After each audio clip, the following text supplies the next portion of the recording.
balobi Maman Marthe nde. Maman Marthe nde. Balobi shop Africa Union. Ezoteka nyonso biloko ya wananini yo Congolais. Olingi ndeko na yo asalisa yo te. Mpona kolia na yo moko babondela yo. Mpona nzoto na yo baboya elengi. Mpo babondela yo. Balobi bio Africa Union. Ezoteka. Tutakola na basinois. Sino kolia pa ya sino kolia nini. Ndeko na yo ezoteka. Azoteka biloko ya mboka. Ya fresh. Ya bio na bio. Bio na bio. Sio mama mbayo kuna monkanja izali. Balobi nzomo eyali. Enkuba baliwa. Balobi enjenje ezali. Zakomba kanganya kwe mpoto ya mbise za. Balobi nyama ya botu ya bokombo to ezaga ne. Kala ngando ndengalani na basi. Oyebike na sutu. Ezako dia na peti. Po Maman Marthe. Ya soro. Po bato comprendre te. Mawa. Ba Congolais. Où allons-nous? Où allons-nous? Pona kolia na bino moko. Ba kondela bino kalinyo. Kolia na apeti. Chongo na yo.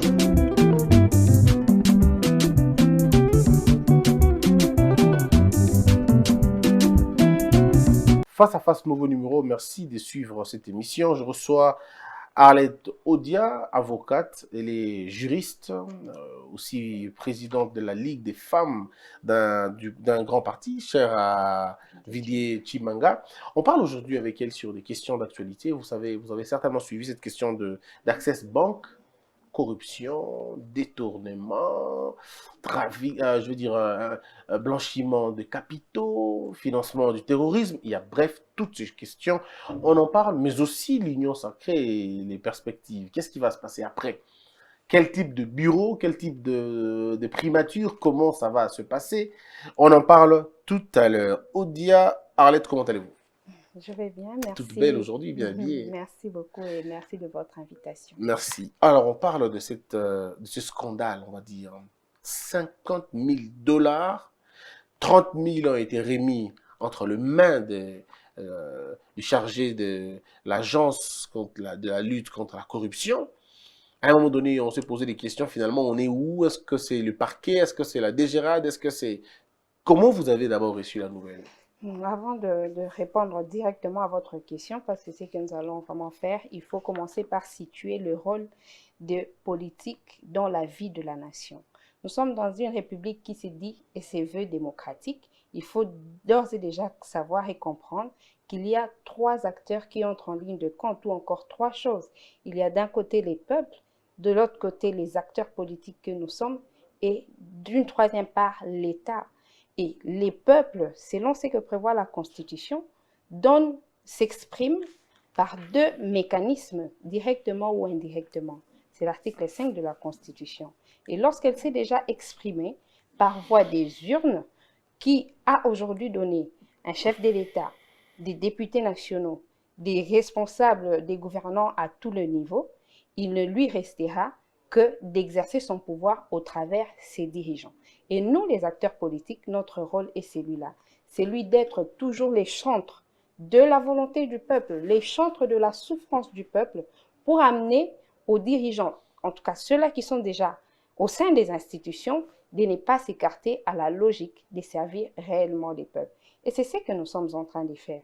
Et moi, à titre personnel.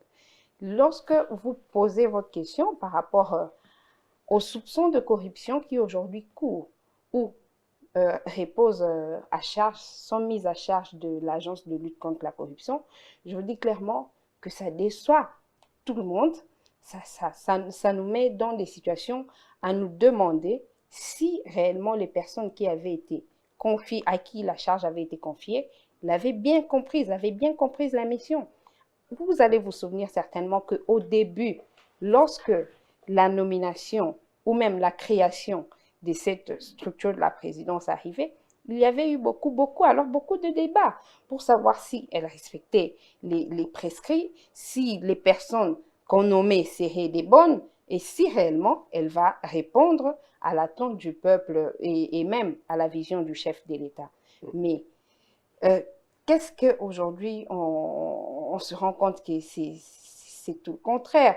c'est tout le contraire, en dépit de la vision du chef de l'État, On est encore dans celle les, de... on est encore dans les soupçons, parce que la PLC estime qu'ils ont fait leur travail, encore que les missions ou la mission assignée à la PLC n'a jamais été connue de tous. Mais pour Alors, on savoir ne que sait ces pas. soupçons sont assez sérieux, on a vu la réaction du directeur de cabinet du chef de l'État. Je pense que pour une telle structure, même des soupçons ne devaient être pas possibles, parce que on est on incarne au fait la confiance du peuple, on sait qui concerne la lutte contre la corruption. C'est Mais il une s'agit d'une vraie maladie. caution. Il s'agit d'une caution. 30 000 dollars, c'est pas l'argent qu'on achète des cacahuètes. C'est 30 000 dollars, c'est une caution. Alors, est-ce que le problème se situe à quel niveau? Le problème se situe au niveau de l'argent ou du rôle que la PLC a joué? C'est ça aussi, c'est ça aussi, et c'est ça aussi tout le problème par rapport aux missions de la PLC. Alors, si on doit maintenant là, c'est substituer à la fois aux agences de perception de sommes d'argent, à la même occasion à un parquet pratiquement pour instruire, ça veut dire que c'est s'écarter de la logique de l'ordonnance parce que je ne vois pas l'ordonnance du chef de l'État prévoir ses missions pour cette agence. Et c'est regrettable l'effet déjà qu'il y a autant de bavures. Moi, je peux considérer ça comme cela. Et puisque la présidence rassure le peuple par rapport au fait que des enquêtes sérieuses seront menées quant à ceux et que les responsables des actes répréhensibles vont répondre, et ça peut déjà soulager le peuple. Est-ce que le problème, ce n'est pas la présence de cette ordonnance-là? Est-ce que le chef de l'État a véritablement besoin de créer une structure de lutte contre la corruption? Pourquoi ne pas laisser ça au parquet lui-même? Bon, les besoins reposent essentiellement sur ce qu'avait été sa vision. Vous savez, les parquets existent dans notre pays depuis autant de temps. Mais cela n'a pas empêché la recrudescence de cas de corruption dans notre pays. Et moi, j'estime que ça a été une stratégie de renforcement qu'a mis en place le chef de l'État. Mais peut-être ce sont les animateurs qui n'ont pas compris la vision. Alors, vous revenez à la même raison. Donc, si les animateurs de la PLC n'ont pas été à la hauteur, ça explique aussi pourquoi les animateurs de l'appareil judiciaire tout entier n'ont pas été à la hauteur. Donc, le problème devrait en principe être celui de recréer l'appareil judiciaire sous un autre leadership. Peut-être ça aurait réglé le problème au lieu de créer une nouvelle structure. Mais c'est ça l'avantage qu'il y a dans la lettre du directeur de cabinet. Ça veut dire que non seulement, puisque les enquêtes seront menées, elles tendront à quelque chose. Oui. La chose sera que si les coupables, les accusés, sont auteurs, se révèlent être auteurs des faits leur reprochés, ils vont y répondre. Mais ça sera aussi un indicateur pour le chef de l'État de voir si réellement il y a de raisons à continuer avec cette stratégie ou carrément à renforcer les parquets, les instances judiciaires compétentes, de sorte à répondre à ce besoin pressant de mettre fin à la corruption dans notre pays. Je voudrais, si vous le permettez, revenir sur la question des sanctions. Est-ce que vous pensez que les banques commerciales au Congo respectent la loi? Parce que selon les rapports internationaux, nous sommes la plaque tournante du financement du terrorisme et la plaque tournante du blanchiment d'argent. Et qu'on ne peut pas parler du blanchiment sans circuit bancaire, on ne peut pas parler du blanchiment sans la prolifération des entreprises que vous connaissez tous. Mais est-ce que ces banques-là ont le droit d'exister chez nous dans ces conditions-là? Mais dans notre pays, je pourrais peut-être vous surprendre, mais vous serez d'accord avec moi que la loi, elle est violée à tous les niveaux. Oui. Et si elle est violée et auprès du gouvernant, et par le gouvernant et par les gouvernés, je pense que les premières personnes à être mises en cause devaient être les gouvernants. Il faut voir dans quelle mesure des lois ont été votées, ont été légiférées, et est-ce que réellement elles cadrent avec la réalité du moment? C'est ça la question, les questions essentielles que nous devrons nous poser. Si les dirigeants, par exemple les gouvernants, on a encore des choses à leur reprocher par rapport à leur manière d'appliquer la loi. Je ne pense pas qu'on devrait commencer par condamner les individus qui, je pense, prennent de l'exemple auprès de gouvernants. Est-ce que vous pensez que on doit aujourd'hui à faire appliquer les lois, fermer ces banques donner la possibilité à des Congolais d'avoir eux-mêmes des banques afin qu'on puisse le contrôler. Quelle est la véritable recette pour finalement sortir le pays de cette réputation internationale salie et ternie? En tant que politique, les propositions que moi je pourrais faire, c'est que des structures appropriées, des bureaux d'études doivent être mis sur pied afin de réfléchir exactement sur comment résoudre le problème ou la recette qu'il faut pour mettre fin à cette situation. Mais qu'est-ce que nous remarquons depuis la nuit de temps et même à ce jour, que la plupart des mesures, elles sont prises à la volée, sans tenir compte de des conséquences qu'elles impliquent sur surtout le social du quotidien. Je vais prendre par exemple les cas des exonérations. Je suis tout à fait d'accord que lorsqu'elles ne sont pas bien attribuées ou bien accordées aux opérateurs économiques, qu'elles soient retirées. Mais il faut ne pas oublier que l'exonération, c'est l'un des mécanismes par lequel l'État contribue alors au commerce, contribue c'est un apport de l'État pour les opérateurs économiques. C'est une sorte d'encouragement. C'est justement une sorte d'encouragement. Mais lorsque on part sur une base qu'il y a un opérateur économique, par exemple, qui n'a pas correctement obtenu son exonération et qu'on s'en va supprimer toutes les exonérations, la conséquence c'est laquelle? C'est le peuple qui en paye le prix. On n'a pas supprimé toutes les exonérations, on a supprimé les exonérations illégales, illicites, désordonnées. C'est vous qui le dites parce que toutes ces exonérations ont aujourd'hui pour ces suppressions, moi je dirais ça en cascade, elles ont eu pour incidence le marché, par exemple, le panier de la ménagère a connu un coût terrible parce qu'aujourd'hui, il y a des prix des denrées alimentaires de première nécessité qui se sont vus, les prix se sont vus revus à la hausse, qui ont même doublé. Oui, et c'est très compliqué en cette période de fin d'année où le peuple est censé fêter. Oui, mais vous n'accepterez pas quand même le désordre. Il ne faudrait pas que les choses se passent comme si on était dans une anarchie et qu'on excuse ça par la pauvreté du peuple. C'est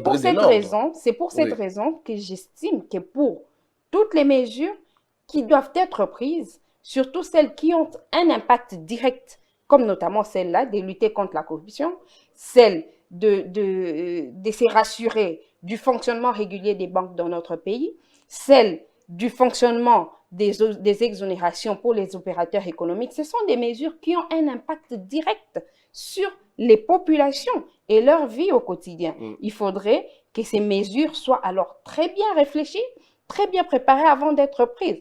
Vous voyez aujourd'hui avec la situation de Covid, c'est une situation qui frappe le monde dans son ensemble. Mais qu'est-ce qu'on remarque? On remarque que lorsqu'il est question de réfléchir sur des mesures à prendre, le peuple a un peu l'impression que les choses se font tellement dans la précipitation. Que l'on nous dise aujourd'hui d'observer le couvre-feu à partir de 21h, c'est une très belle chose parce que ça va aider à lutter sensiblement contre la propagation de la pandémie. Mais aussi les conséquences, la sécurité.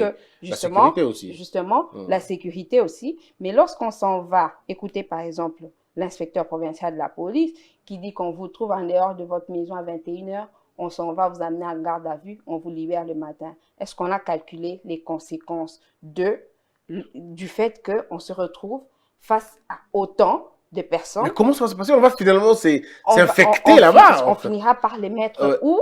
C'est parce qu'on veut tout le temps faire suivre la sanction.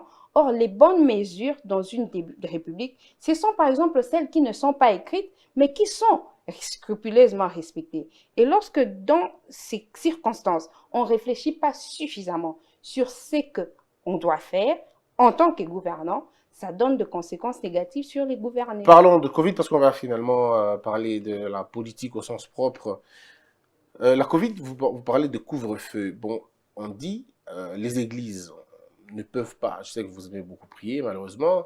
Vous allez tout faire pour arrêter à 19h et rentrer à la maison avant 21h. Mais la grande question, si vous êtes pris dans les embouteillages, comment vous faites? Et que si les gens viennent de Kinshasa, parce qu'il y a des voyageurs qui peuvent, les avions atterrissent à minuit, il y en a qui atterrissent à 19h, on quittera à l'aéroport à 20h ou 21h, il y en a malheureusement qui arrivent à 22, 23h, comment ça va se passer dans la pratique? C'est ce qui m'a poussé à l'entame de l'émission à vous préciser le rôle du politique dans la vie d'une nation. C'est celui-là, celui d'être le porteur de la souffrance du peuple, le chantre finalement de ses aspirations, de ses desiderata.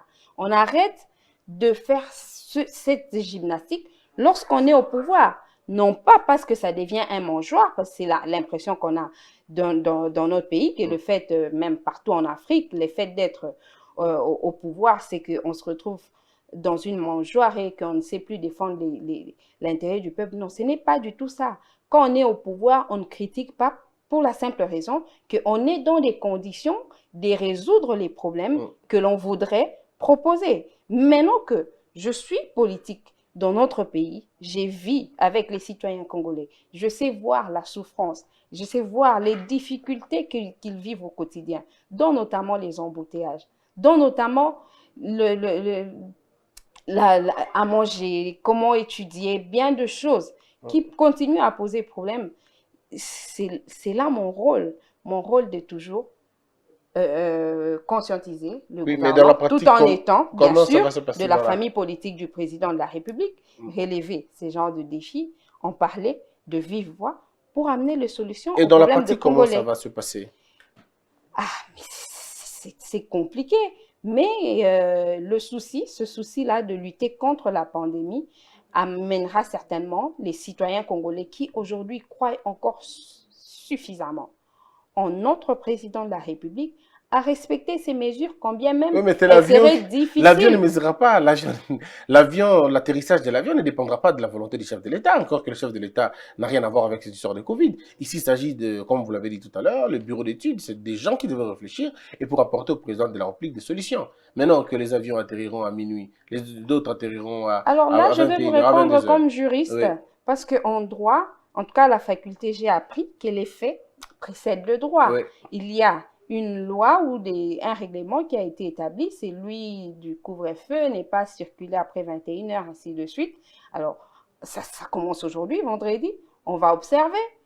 Et au fur et à mesure, on se rendra compte de la difficulté de respecter et on va assouplir. Et ce sera une autre loi qui va suppléer à celle d'avant. On va certainement adapter les conditions. Parlons maintenant politique. Union sacrée. Où vous vous retrouvez, vous d'abord, votre parti se retrouve où? Dans l'union sacrée, les non-partants, les non-alignés, les observateurs ou dans l'opposition avec Mozito et Kabila? La dynamique Congo Uni, qui est notre parti avec le président national Didier Tshimanga Tshipanda, a cheminé avec le chef de l'État Félix-Antoine Tshisekedi durant la campagne électorale et même bien avant. Il est aujourd'hui à ce côté comme conseiller spécial en charge des questions stratégiques, je l'avais dit, je le répète. Et nous, son parti politique, nous sommes de tous bords où le président de la République se retrouve. Ça, c'est d'abord une première évidence. Mais puisqu'il s'agit de la démocratie, elle met toujours en face une majorité et une minorité.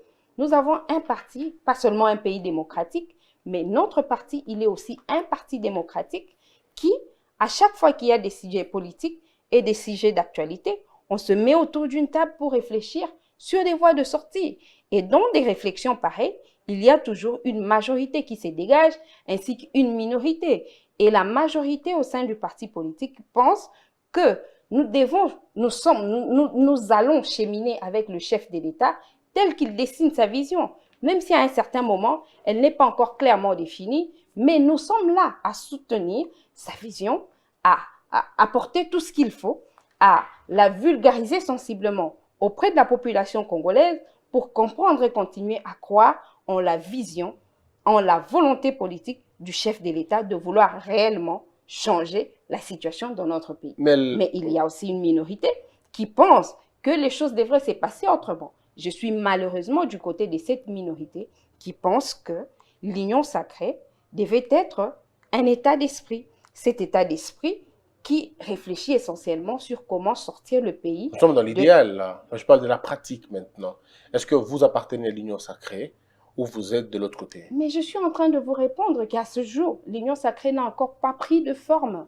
Mais en dépit de cela, la majorité au sein de notre parti politique, qui est aussi la voix de notre parti politique, je vous dis, en majorité, en démocratie, même si la minorité, elle a aussi sa place, mais c'est la voix de la majorité qui Mais prime. vous appartenez donc à la minorité. Oui, j'appartiens à cette minorité qui ne comprend pas l'union sacrée, qui n'est pas d'accord avec l'union sacrée. Non, qui est bien sûr d'accord avec l'union sacrée par rapport au fait qu'il s'agit d'un état d'esprit, mais qui ne la comprend pas et qui voudrait la comprendre. Le problème aujourd'hui de notre pays, c'est que le pouvoir est venu pour résoudre le problème. D'abord, c'est une alternance. La vie démocratique, lorsqu'elle est rythmée par les alternances démocratiques, elle est beaucoup plus aisée et plus élégante. On arrive au pouvoir, on avait le choix. Quand je parle de on, c'est nous qui avons milité, bien sûr, pour l'élection du président de la République. Je crois que j'aurai ma réponse peut-être au courant de l'émission, parce que là, je ne l'ai pas encore convenablement. Très bien, on évolue. Alors, il y a ici une autre question. L'union sacrée, selon que les gens, selon que cela se passe, c'est qu'il y a une partie des députés au niveau de l'Assemblée nationale qui ont accepté d'accompagner, de répondre à l'appel du chef de l'État, donc quitter finalement leur FCC, ainsi de suite. Et le premier test a été visible, c'était de descendre le bureau de Mabunda, et ça a été fait. Aujourd'hui, qu'est-ce qu'on attend encore? Parce que quand vous dites c'est l'état d'esprit, attendez, mais la MOUCA c'est aussi un état d'esprit, le FCC c'est aussi un état d'esprit, l'UDP c'est aussi un état d'esprit, alors on aura beaucoup d'états d'esprit dans un seul corps, ça va être compliqué.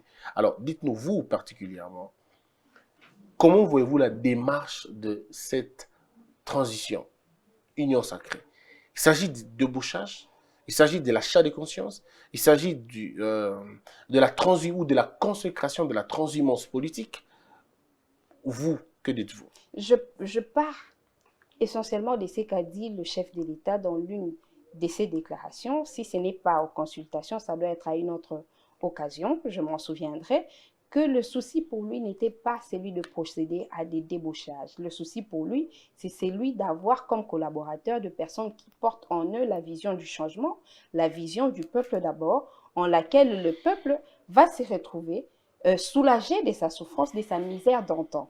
Mais qu'est-ce que nous avons vécu par la suite? C'est que pour les députés, vous les avez cités, il était question d'abandonner leur famille politique, d'abandonner même leur parti politique, pour rejoindre le président dans soit sa famille politique, mais finalement dans cette union sacrée qui ne s'est pas encore clairement définie. Mais par la suite, on n'a pas vu les services de la présidence à vouloir réellement compléter le message du président de la République pour expliquer essentiellement qu'est-ce qu'il en est. Et la conséquence, c'est que nous sommes en train de partir sans savoir exactement où nous partions. Et nous nous retrouvons dans la même circonstance que la case départ. Lorsque le président de la République, Félix-Antoine Tshisekedi, convenait de travailler avec Joseph Kabila et sa majorité, le peuple n'en était pas d'accord. Le peuple ne comprenait pas pourquoi il fallait faire ça.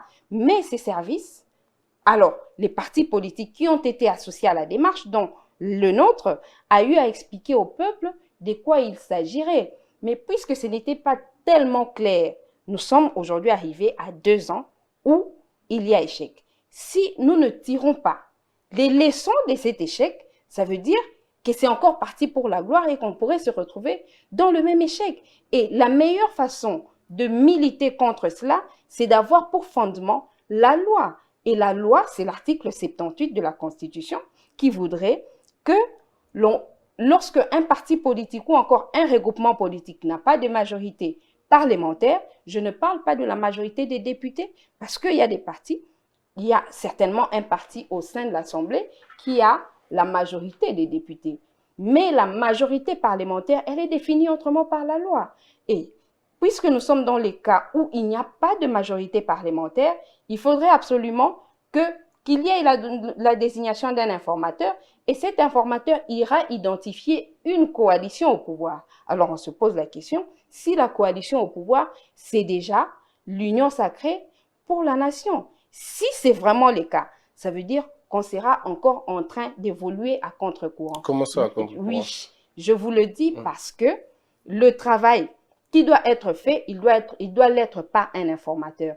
et c'est l'informateur qui va vers les formations politiques. Mais nous constatons aujourd'hui que c'est l'inverse. Ce sont des déclarations dans des partis politiques pour dire que nous allons vers. Quelle est la conséquence? La conséquence sera que l'informateur, lorsqu'il viendra, il ne s'adonnera plus convenablement à sa mission, celle d'aller identifier. Oui, mais il si va vous êtes se déjà contenter. disponible, pourquoi? Même quand vous allez dans le champ, Mais si les bananes et les patates douces sont déjà présentes, pourquoi vous allez piocher alors que c'est déjà d'accord? Je suis tout à fait d'accord avec vous par rapport au fait que lorsque la forme elle est déjà là, on peut la prendre comme telle. Mais il s'agit de la loi. Lorsqu'on décide de respecter la loi, on doit la respecter scrupuleusement et religieusement. L'identification, c'est exactement ce que l'informateur va faire. Voilà pourquoi même quand il y a l'union sacrée, il y a bien évidemment un informateur qui devra finalement matérialiser ça, constater effectivement qu'on a autant de députés. Je suis en train d'aller vraiment dans les détails de la loi. Et lorsque la loi voudrait que l'on identifie des forces politiques qui, au sein de la majorité, veulent adhérer à la vision du chef de l'État, il faut que ça soit fait de cette manière. Le danger, c'est que si on se contente de ceux qui viennent, on risquerait de ne pas correctement faire le travail parce que le travail d'identifier, ça veut dire que c'est l'informateur qui va vers différentes formations politiques. C'est ce qu'il va faire, l'informateur. Je l'estime et je pense que ça sera le cas. Mais ça ne peut être quel cas. Le chef de l'État a promis de nommer un informateur. Ça peut aussi ne pas être le cas dans la mesure où aujourd'hui, c'est déjà les formations politiques qui veulent s'annoncer, qui sont pratiquement en train d'anticiper la démarche de l'informateur. Les déclarations qui ne violent pas la loi. Vous pouvez penser que c'est négligeable, mais à la longue, vous comprendrez que ça aura un impact négatif sur comment la République devra fonctionner. Mais dites-nous comment est-ce que je ne vois pas sincèrement de cette minorité qui pense que aujourd'hui, autrefois, nous sommes partis sur des mécanismes politiques. Les mécanismes politiques ne peuvent forcément pas avoir de forme dans la loi. On l'a dit ici au début de l'émission que les faits peuvent précéder la loi et en politique, c'est toujours le cas où le fait précède la loi. Nous sommes partis sur une démarche avec le FCC et le CACH, une démarche de mettre en place un gouvernement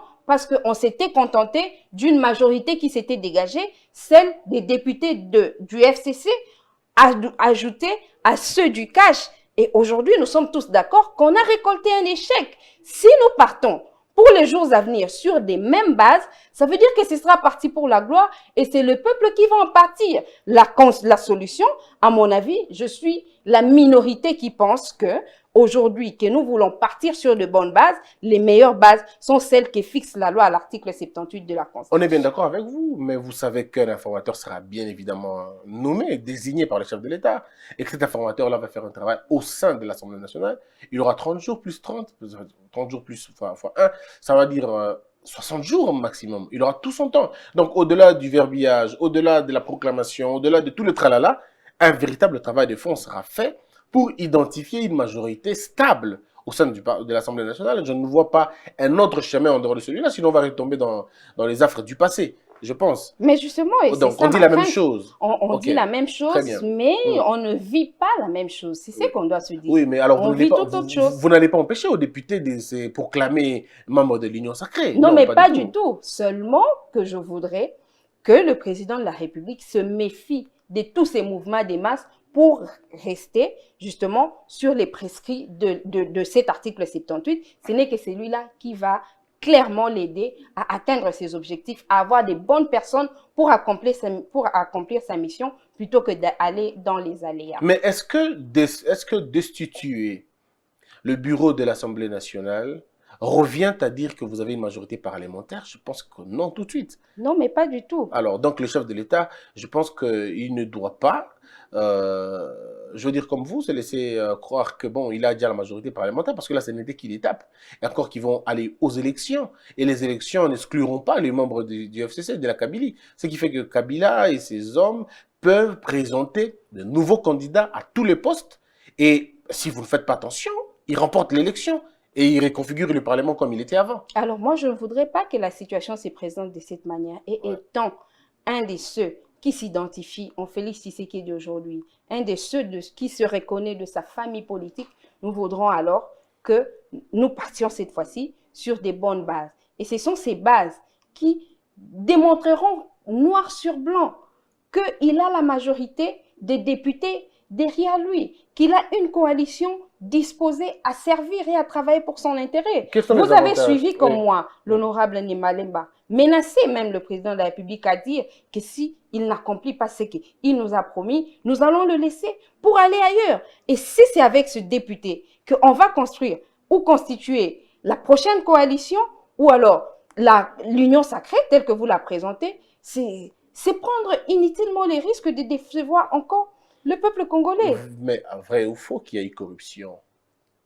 Bon, dès l'instant où il y a des soupçons, il y a des raisons pour les services de se saisir de la Oui, mais question. on n'a pas besoin parce que Nembalemba dit clairement qu'il a eu 15 000 $. Est-ce qu'on n'est pas en train d'accuser les chefs de l'État d'avoir corrompu les députés? Non, moi je ne pense pas. Pourquoi? Parce qu'au sein de la coalition, au sein de l'union sacrée telle que vous la définissez ou vous la présentez, même si moi personnellement je ne la comprends pas beaucoup, en dehors du fait que pour moi ce soit un état d'esprit, il y a plusieurs personnes qui voudraient aussi voler la vedette aux autres. Peut-être que c'est parmi ceux-là qu'il y en a qui procèdent à des corruptions pour essayer de montrer à cette nouvelle famille politique qui tend à naître ses exploits et avoir plus de droits que les autres. S'il y a donc des soupçons de corruption, je pense que les meilleures à faire, c'est que les services de sécurité se saisissent de la question et qu'ils éclairent le chef de l'État par rapport au fait qu'il y a oui ou non eu corruption. Vous savez, il y a une erreur, que je considère ça comme ça, parce que c'est comme ça que ça se vit. Dans notre pays, on a tendance à oublier que les services de sécurité, les services des renseignements, l'ANER par exemple, elle est là pour veiller sur les hautes personnalités politiques. Et lorsque les hautes personnalités politiques sont mises en cause ou sont supposées, accusées d'avoir violé les dispositions pénales applicables dans notre pays, on n'a pas forcément à les envoyer devant le parquet, devant les tribunaux. C'est normalement les mieux à faire, c'est que les services de sécurité les auditionnent pour savoir est-ce vrai ou faux les actes ont été posés. S'ils ont été posés, quelle est l'intention derrière? Est-ce que c'est pour renverser le pouvoir du président de la République? Est-ce que c'était simplement pour satisfaire l'un de ses besoins comme ça? Et c'est comme ça qu'on tendra vraiment vers une République qui fonctionne correctement. Parce que lorsque vous voyez les parquets, par exemple, instruire un dossier où il y a un acteur politique qui est mis en cause, certainement, très difficilement et très rarement, il reste objectif et il y a des influences politiques qui interviennent. Et finalement, c'est l'administration de la justice qui est visée et même biaisée. Voici ce qu'on dit déjà. Moi, je voudrais que vous puissiez répondre à cette question. Les députés que vous avez accusés d'être nommés, des députés que vous avez accusés d'être des enfants de course de Kabila, aujourd'hui, c'est avec eux que vous voulez recomposer la majorité parlementaire. Est-ce que ce n'est pas la contradiction même dans la pensée? Non, il n'y a pas du tout de contradiction parce que en politique, il n'y a pas des situations qui demeurent. La situation de 2018, elle est différente de celle de 2019, de celle de 2020 et au fur et à mesure. Nous sommes allés aux élections. À l'issue de ces élections, il y a eu ceux qui étaient contents, en tout cas c'était la majorité. Il y a eu ceux qui ont accusé des cas de corruption. Je pense qu'il y avait même un comité de ceux dirigé par Louis-Edouard Balekilaï, par exemple, pour dire que c'était les députés qui se disaient être évincés parce qu'ils n'avaient pas suffisamment de moyens pour corrompre. C'est toutes ces choses qui finalement succèdent les élections. Même aux États-Unis, nous avons vécu cela. Mais après, c'est une Assemblée nationale que nous avons acceptée comme telle, en dépit de toutes les accusations. La situation a évolué. C'est notre Assemblée nationale. Ce sont nos députés. Même si on a autant de choses qu'on peut aujourd'hui leur reprocher, ce sont les députés. C'est notre président de la République, ce sont nos sénateurs, ce sont les gouvernants dans notre pays par lesquels le peuple, conformément à l'article 5, est censé exercer son pouvoir. Et nous arrivons à une situation telle que présentée par le chef de l'État, que la coalition Cash-FCC n'a pas répondu aux attentes du peuple et à la vision du chef de l'État. On doit passer à autre chose. L'union sacrée arrive. C'est un état d'esprit, je reviens, je le dis, je le dirai toujours, qui devrait nous amener tous ensemble. Il y a des députés qui se disent convertis. J'en ai suivi sur les médias. Quand on dit convertis, je me dis, bon, il passe quand même aux aveux des forfaits qu'il a fait. Mais quand il y en a, et ils peuvent aujourd'hui se mettre ensemble Et pour tout de suite, accompagner la Et vision vous du les chef de l'État. oubliez, en fait. Ça devient une sorte de Je blanchisserie. viens de vous en fait. dire qu'en politique, la solution, les situations, elles ne sont pas statiques, elles sont dynamiques. mais comment Nous voulez-vous sommes aujourd'hui créer à autre d'une- chose. Comment voulez-vous créer de nouvelles choses avec des anciennes personnes, avec des anciennes mentalités? Simplement parce que c'est possible. Simplement parce que c'est possible, nous y croyons et nous le faisons. Mais puisque ça ne rassure pas, je comprends votre inquiétude. L'inquiétude, c'est que nous savons que notre classe politique, elle est totalement versatile et que c'est prendre les risques et d'y croire aveuglement. Le meilleur à faire, c'est de partir sur la base de l'article 78 de la Constitution. Qu'est-ce que je veux exactement dire par là? C'est que lorsque l'informateur va commencer son travail d'identification de la majorité, qu'il n'y ait pas de cas d'exclusion, qu'ils ne nous disent pas, par exemple, que je n'irai pas contacter le PPRD, que je n'irai pas contacter la dynamique de l'opposition, la MOUCA, par exemple, parce que le travail d'identification, ça veut dire que l'informateur entre en contact avec toutes les formations politiques au sein de l'Assemblée. Et c'est là qu'il va pouvoir présenter au chef de l'État la situation comme quoi il y a autant de partis politiques qui acceptent de travailler avec vous, il y en a d'autres qui ne veulent pas. Mais quelle est la facture? Pour telle autre raison. Mais quelle va être la facture? Mais la facture, c'est l'Union celle, sacrée. la facture, c'est celle présentée à l'article 78 de la Constitution et aussi à l'article 90. Ça veut dire que les répartitions des tâches au sein du gouvernement, c'est fait en fonction des poids politiques. Et les politiques eux-mêmes, ils vous diront combien et comment ils procèdent pour répartir les tâches. Alors, ma crainte est que si nous y allons sans se fonder sur la loi, sur des simples prétentions, on va plonger dans l'arbitraire et le problème qu'on voudrait résoudre, on risquerait d'en créer davantage. Alors, qu'est-ce que vous allez faire de toutes ces personnes qui sont citées dans les rapports internationaux, des crimes, des crimes économiques, toutes ces personnes qui ont été jugées malsains, jugées incompétents par la population? Que feriez-vous si ces gens-là reviennent aujourd'hui et veulent avoir des postes ministériels? Comme quoi, on est dans l'Union africaine, on est dans l'Union sacrée, on veut partager des postes, on veut avoir la primature, on veut avoir le bureau de l'Assemblée nationale, on veut avoir le ministère de la Défense, le ministère de la Justice, de la Finance. Comment vous allez faire tout ça? Est-ce que vous allez tenir compte de ça ou vous ne tiendrez pas compte de ça tout simplement? Alors, la crainte, elle est légitime. Mais la réponse, elle est à l'article 69 de la Constitution qui donne au président la latitude d'exercer son pouvoir d'arbitrage. Qui n'a pas pu faire dans le FCC Cash. Mais c'est une leçon que chacun a pu noter. Mais c'est les mêmes personnes, Maître Arlette. Non, les mêmes personnes qui... Je voudrais que vous compreniez quelque chose. Et faites... aidez-moi à comprendre. Oui, je voudrais que vous compreniez qu'il y a à un certain moment eu un accord de gouvernance CACH-FCC qui faisait que les délégués du FCC, pour eux, il s'agissait de l'autorité morale du CACH et pas du président de la République parce que Némi Wilonja est revenu plusieurs fois dans sa dernière déclaration. Il a considéré le président de la République comme autorité morale du CACH plutôt que de le considérer comme le chef de l'État. Et à partir de ce moment-là, chaque famille politique, que vous soyez du CACH ou du FCC, vous voyez plus son autorité morale. Et c'est ça la difficulté. C'est ça la grande difficulté de cette coalition. Ça sera différent dans l'Union sacrée. Ça sera différent, ça devrait être différent. C'est pour ça que je voudrais donner pour base l'article 78 de la Constitution qui aura pour conséquence de remettre le président de la République au-dessus de la mêlée.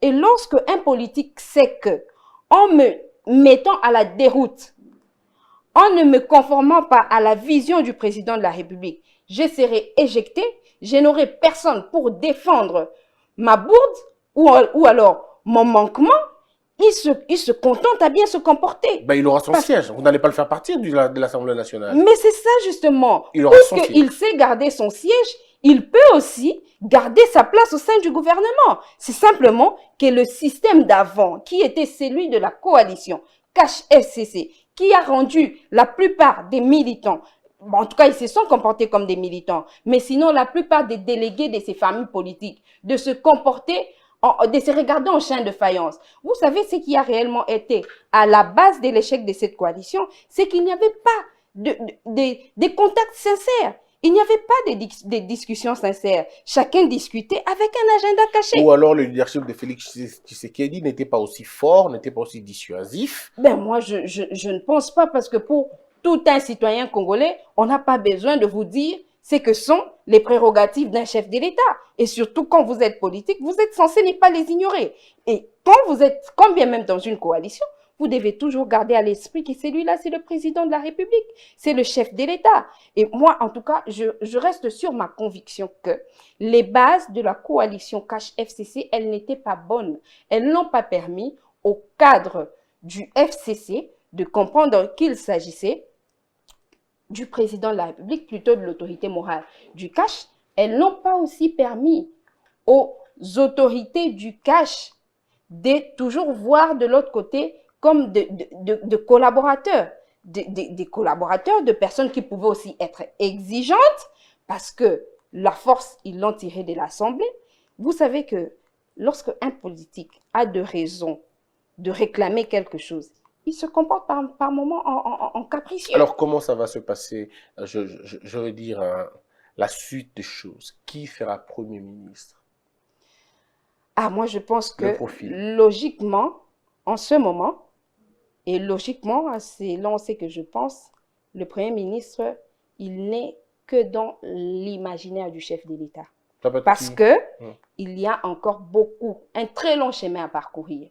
Ce long chemin à parcourir qui commence par une prise de conscience de nos gouvernants, surtout ceux qui sont à l'Assemblée nationale, parce que c'est d'eux qu'il s'agit essentiellement, d'après ce que prévoit la loi.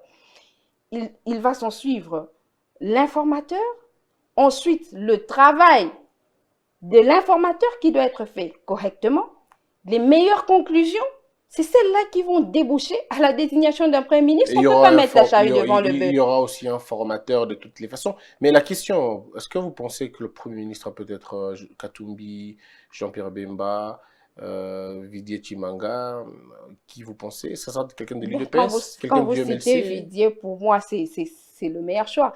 Mais pour... Oui. Meilleur choix d'un Premier ministre, il n'a jamais géré, il n'a jamais Je géré le dis que une c'est le entité meilleur politique dans choix ce pays. parce Hein. que je suis un humain, je suis dans un parti politique comprends où très il est bien. président de la Je République. comprends très bien. J'ai de raisons d'être aussi subjectif. Il n'a jamais géré Mais un pour pays. rester dans l'objectivité, Ouais. je pense que en ce moment, le portrait du Premier ministre doit essentiellement être celui d'une personne qui s'est portée, d'une part, la vision du chef de l'État, et d'autre part, les aspirations du peuple congolais. Est-ce Et que que, logiquement, la tête, en tout cas en ce moment, elle ne se dessine pas encore. est-ce que ça sera aussi important qu'il ait plus de députés à l'Assemblée nationale ou ça sera pas pour d'autres considérations? C'est là que je reviens toujours à la Constitution, à l'article 69. Oui, mais les qui- partis sont connus. Il y a des partis qui ont beaucoup plus de Les députés que les autres. On le les sait. partis sont connus, mais les calculs politiciens se font toujours d'une manière qui ne soit pas à la portée du petit peuple. Et c'est à un autre niveau que ces choses se définissent. À quel Mais niveau? au moins, Parlons-en. Étienne Tshisekedi avait toujours dit qu'en politique, on doit toujours savoir comment respecter les poids politiques. Je l'ai dit que Dans le plan politique, c'est que c'est Bati Lukwebo qui passera. l'article 5 de la Constitution voudrait que le peuple, après s'être exprimé par la voix des urnes, s'exprime désormais par la voix de ce représentant. Et la logique voudrait que ce soit celui qui a le plus grand nombre de représentants qui prenne ce poste. Donc, Bati Mais- Lukwebo. Non, moi je ne suis pas... Si, je moi, ne- j'en remplace juste le nom par rapport aux équations que vous je donnez. n'irai pas dans ces considérations parce que je ne sais même pas si après le travail de l'informateur, Bahati Lukwebo pourrait rester dans ce bateau. Parce que vous savez, qu'est-ce qu'il y a? Il y a que, après avoir identifié les forces politiques qui voudraient travailler avec le chef de l'État, c'est à ce moment que commencent les calculs politiques. C'est à ce moment que se prononcent davantage les caprices, les ambitions, les exigences des partis politiques. Et lorsqu'on arrive à un cas où il y a un parti politique qui, bien disposé à travailler avec les chefs de l'État, mais qui voit que l'informateur ou même la famille ne tient pas compte véritablement de son poids politique, il peut dire non, je me retire, je vais dans l'opposition. Ce n'est que ici et maintenant que faire l'opposition devient comme un péché dans notre pays. Ça veut dire que pour savoir exactement à quoi va ressembler le prochain gouvernement, il faut qu'un informateur soit nommé, qu'il commence son travail. À la fin de son travail, je reviendrai sur votre plateau pour vous dire qu'à notre avis, voilà tel ou tel autre citoyen qui convient à cette place de Premier ministre. Que devient Joseph Kabila maintenant? Bon, je sais que c'est un acteur politique important dans notre pays. C'est le sénateur à vie, le seul que nous avons, l'ancien président de la République, le président honoraire. Je pense que son épouse a su très bien le décrire dans une des vidéos que nous avons vues. Et elle est mieux placée pour dire qui il est. Ah, d'accord. Sage, prompt, rigoureux, amoureux, affectueux, passionné, tout ça pour le pays. Très bien. Elle a le droit de le dire. Tu ferais la même chose aussi d'ailleurs. Mais parlons-en. Qu'est-ce qu'il devient? Opposant, partenaire, frustré? Qu'est-ce qu'il devient? Je veux revenir sur ce que je venais de dire. Ah, donc c'est le travail de... C'est le travail de l'informateur qui va dessiner ce que j'ai appelé le nouvel ordre politique.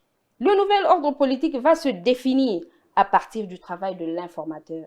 Le travail de l'informateur doit éliminer sensiblement toute forme de rejet, toute limite qui lui empêcherait d'aller vers telle ou telle autre formation politique. Peut-être, qui sait, que le FCC pourrait, le PPRD ou je ne sais pas quelle autre formation politique qui autrefois était dans le FCC répondrait au mieux aux critériums, parce que tout part des critériums. Mais c'est déjà fait. Le critère ici, c'est simplement accepter. C'est à ce moment, d'être membre de l'Union sacrée. C'est en ce lieu que vous et moi, on s'écarte dans la logique. Parce que pour vous, il y a un travail qui a déjà été fait. Et pour moi, il y a plutôt un travail qui doit être fait. Moi, je dis par contre que le travail a été fait, un grand travail qui a déjà été fait. Un autre travail de certification, tout simplement, va être fait.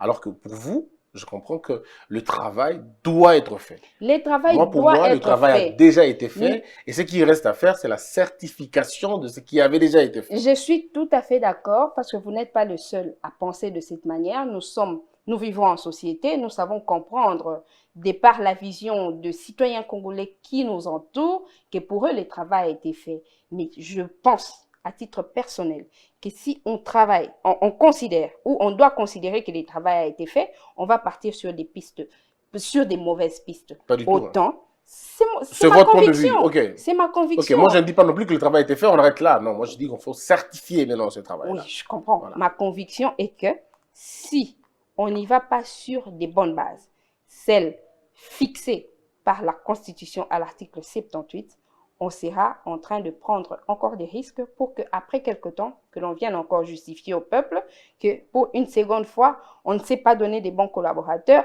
on n'a pas répondu aux aspirations du peuple et on voudrait partir sur un troisième schéma.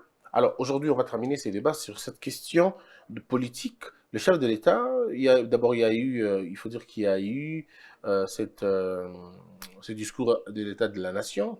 On a vu le président pratiquement sortir de la salle avant la fin de la cérémonie, sans saluer le président du Sénat, sans serrer la main au président, on va pas dire serrer la main parce que la Covid est là, sans faire ne serait-ce qu'allégeance au Premier ministre, et puis il est parti comme ça, comme il était entré. Alors est-ce qu'il s'agit là d'une boude? Est-ce qu'on va dire que le président a frimé? Est-ce qu'on va dire que le président, finalement, a laissé voir son mécontentement, sa désapprobation face à ce que lui-même a qualifié des humiliations qu'il a tolérées? Bon, vous êtes de la presse, je pense que vous avez toute la latitude et la liberté d'approcher ces services pour savoir exactement ce qu'il en était. Mais pour moi, et pour connaître le président de la République pendant autant de temps où il s'est exprimé, je ne l'ai jamais vu. Je ne l'ai jamais vu boudeur. Et étant humain, j'imagine que si c'est comme ça qu'il s'était comporté, soit qu'il y avait une urgence, qu'il fallait aller rapidement répondre, soit il y avait une contrainte psychologique, je ne sais pas, mais je ne vois pas du tout que ce soit le cas d'une boude ou quelque chose de pareil. Alors, qu'est-ce qui se passe à l'Assemblée nationale maintenant? Le bureau a été autorisé par la Cour constitutionnelle de procéder de vider la matière, de convoquer même une session extraordinaire pour avoir un bureau définitif, alors que d'autres députés ont estimé que c'était totalement illégal, que le bureau d'âge ne pouvait pas convoquer une session et qu'il ne pouvait pas organiser non plus les élections. C'était le travail du bureau définitif. Quel est votre point de vue sur la question? Le point de vue, c'est celui que je venais quand même de dire ici, qu'en politique, les situations, elles ne restent pas statiques. Avant l'arrêt de la Cour constitutionnelle, on pouvait encore faire ce débat pour savoir, pour revenir à l'article, je pense, 31 du règlement d'ordre intérieur, qui parle des missions du bureau d'âge ou encore du bureau provisoire. Mais dès l'instant où la Cour constitutionnelle a tranché pour demander au bureau provisoire de convoquer la session extraordinaire, mais on s'incline. C'est une décision judiciaire, bien sûr, mais aussi politique. On s'incline. Mais maintenant, le danger, c'est celui, justement, avec l'agence de lutte contre la corruption. On vous donne des missions et vous en faites d'autres, au point que vous mettez la République en danger, en insécurité. Qu'est-ce que nous avons vécu? Nous avons maintenant vécu que les bureaux d'âge, ils reçoivent les plaintes des femmes des anciens députés décédés pour décrier le fait qu'ils n'ont pas été payés pendant autant de temps. Mais vraiment, on se perd. On se perd dans ce qu'on devrait faire. Mais le bureau d'âge n'a pas le droit de le faire? Les missions, elles sont clairement définies dans les règlements d'ordre intérieur. Les missions additives ont été présentées par l'arrêt de la Cour constitutionnelle. Mais on se limite à ça. Oui, mais, le bureau ne chassera pas des gens qui viennent déposer. Le principe de la continuité de l'État. Il n'est pas question de chasser. Il est question simplement de se limiter aux règles qui sont applicables dans la matière. Oui, mais ils n'ont pas statué sur ces dossiers-là. Recevoir et statuer, vous le savez, vous êtes avocate, c'est pas la même chose. Je reçois, mais je ne statue pas pour que le prochain bureau qui sera installé continue avec les données qui sont là. Vous ignorez que toutes les tâches d'un membre du gouvernement, d'un député, en tout cas de toute personne qui est dans l'administration publique, elle est taxée par l'État. C'est ce que vous oubliez. Vous pouvez dire qu'on ne statue pas, mais ça peut être une charge pour la République. Les quelques minutes que le président, bien qu'étant provisoire, les présidents de l'Assemblée nationale consacrent à recevoir, c'est une mission. Oui, mais madame, l'État ne s'arrête pas. L'État ne cesse pas d'exister, attendez.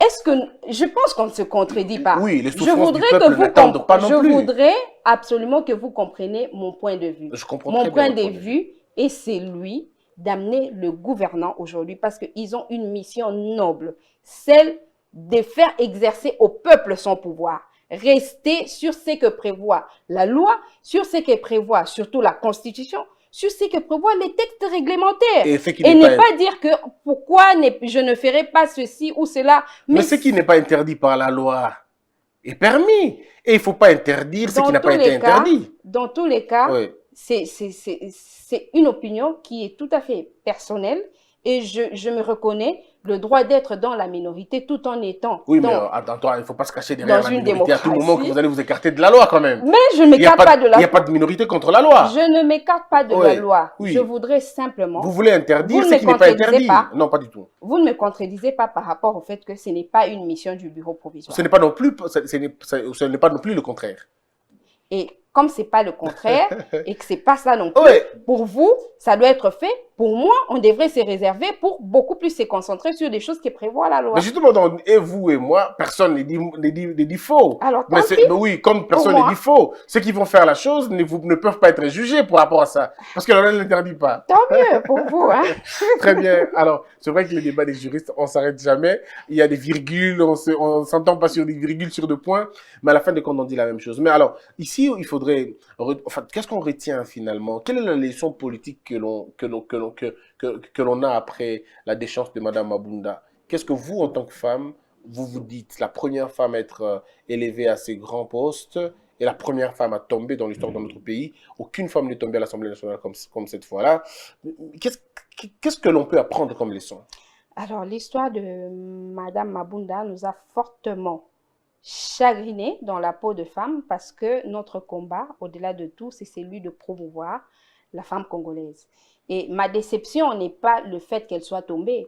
Ma déception, c'est celle que j'ai présentée plusieurs fois sur votre plateau, c'est le fait de n'avoir pas été à la hauteur de sa charge, de ses tâches, de ses responsabilités. Pourtant, une organisation internationale a qualifié la Elle peut déchéance de avoir des bonnes, elle Mabunda peut avoir des bonnes, d'inacceptable. elle peut avoir l'expérience qu'il faut, l'expertise qu'il faut, mais nous parlons d'être à la hauteur de responsabilité d'un président de l'Assemblée nationale. Dès lors qu'elle n'a pas été à cette hauteur, sa chute était prévisible et personnellement, j'ai dû la saluer contre mon gré parce que pour moi, c'était une place de choix qu'avait obtenue la femme dans son combat pour l'émergence. C'est la première à être élue en tant que femme. Oui, mais on ne pouvait pas accepter qu'elle continue alors que ça ne répondait plus aux aspirations du peuple. Elle a, pour moi, été la porte du malheur, on peut le mettre entre guillemets comme ça, de notre peuple.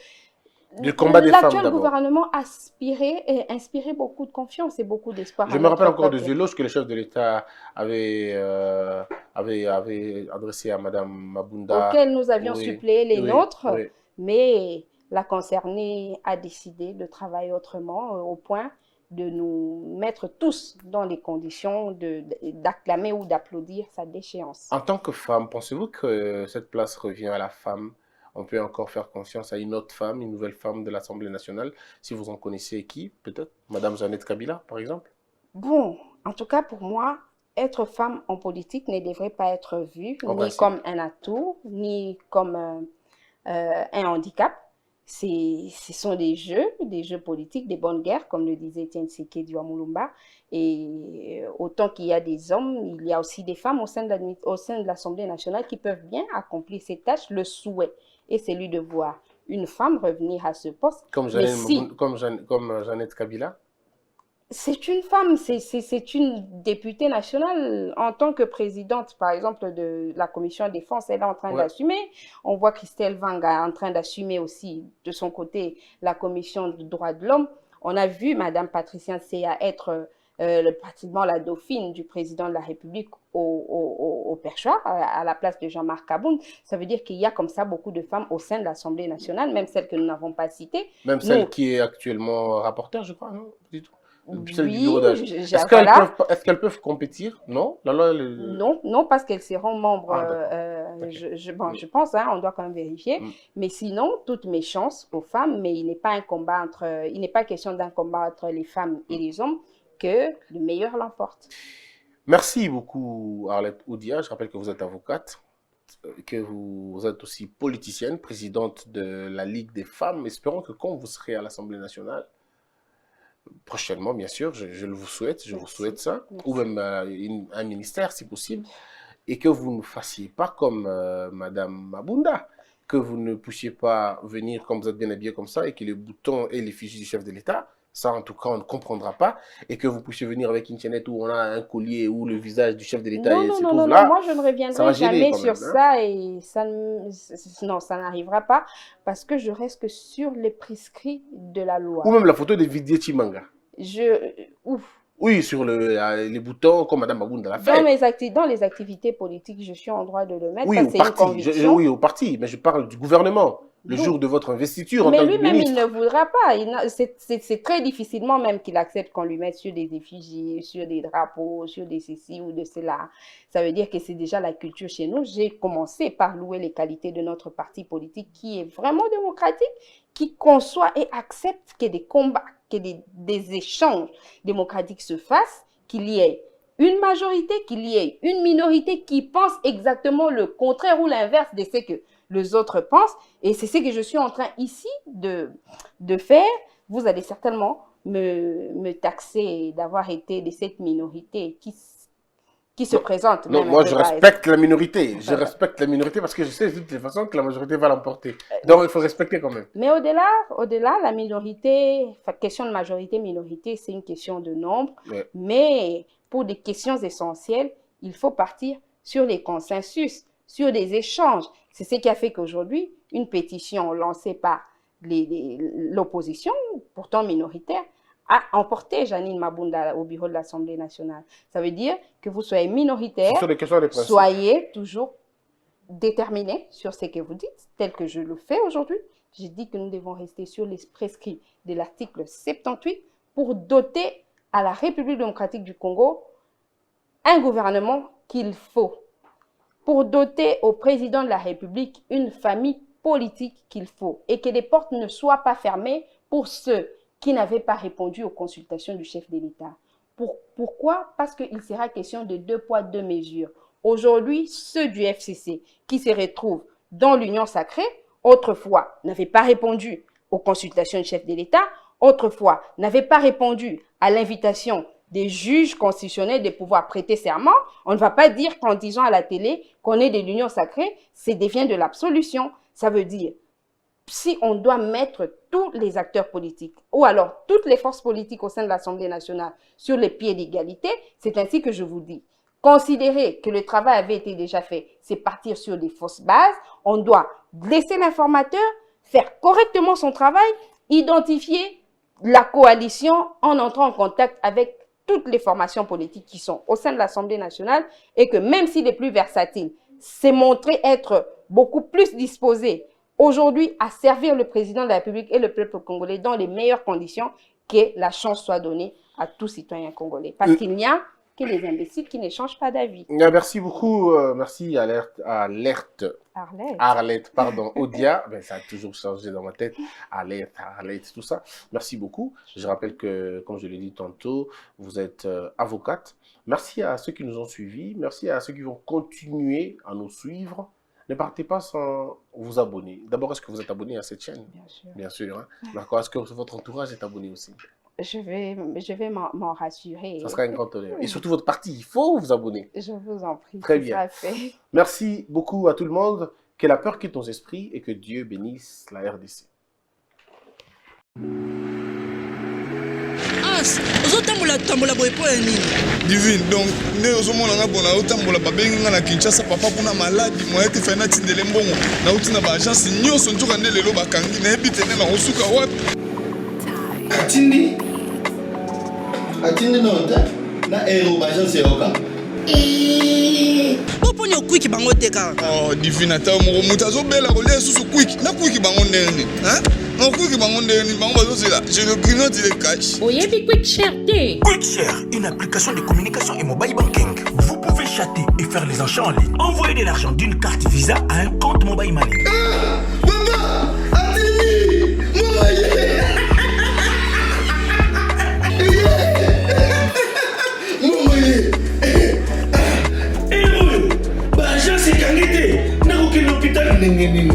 oh papa, Atini na QuickShare. Mbongo ye na chombo na mobile money na ngai.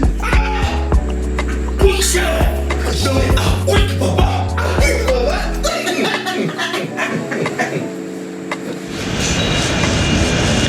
Na quick bango. Na QuickShare. Na quick bango. Mama, c'est là. QuickShare, disponible sur l'App Store et Play Store. Debout Congolais, unis par le sang, unis dans le fort pour l'indépendance. Unis aux hommes, si obinois, daimana shindo tweneleye, na kinyamana piko, na mosala, totonga mboka koleka kitoko, na kinyamana Kongo, toyembani, loyembo londene ya lisa.